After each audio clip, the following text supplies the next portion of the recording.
Friends ഇത് iPad air 5th gen ആണ്. ഇതിന്റെ കംപ്ലൈന്റ് ടച്ച് വർക്ക് ചെയ്യുന്നില്ല. നമുക്ക് ചെക്ക് ചെയ്ത് നോക്കാം. ഇങ്ങനത്തെ കംപ്ലൈന്റ് വന്നു കഴിഞ്ഞാൽ ഒരിക്കലും എടുത്ത് റീസെറ്റ് ചെയ്ത് ഡാറ്റ പോവും. ഇത് ഹാർഡ്വെയർ ഫോൾട്ട് തന്നെയാണ്. ഡിവൈസ് നേരെ സേഫ് ആയിട്ട് ഓപ്പൺ ചെയ്യാം. സ്ട്രിപ്പ് ഡാമേജ് അത് വളരെ ശ്രദ്ധിക്കുക. അതിനുശേഷം ഇതിനകത്ത് നിന്ന് ഷീൽഡ് സ്ക്രൂ പ്രോപ്പറായിട്ട് നമ്മൾ നേരെ റിമൂവ് ചെയ്യുക. ഇതിന്റെ മദർ ബോർഡ് റിമൂവ് ചെയ്ത് നേരെ DC കൊടുക്കുന്ന സമയത്ത് നോർമൽ ബൂട്ടാണ് കാണിക്കുന്നത്. നേരെ നമുക്ക് ബിറ്റ് മാപ്പ് ഓപ്പൺ ചെയ്ത് ഇതിന്റെ കംപ്ലൈന്റ് നേരെ ട്രേസ് ചെയ്യാം.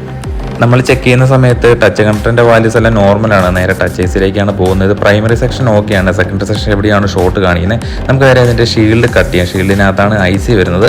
അപ്പോൾ അത് പ്രോപ്പറായിട്ട് തന്നെ കട്ട് ചെയ്യുക. ചെറിയൊരു ഡാമേജ് വന്നു കഴിഞ്ഞാൽ കമ്പോണൻസ് ഒക്കെ കട്ടായി പോകും. വളരെ ശ്രദ്ധിച്ച് തന്നെ കട്ട് ചെയ്യുക.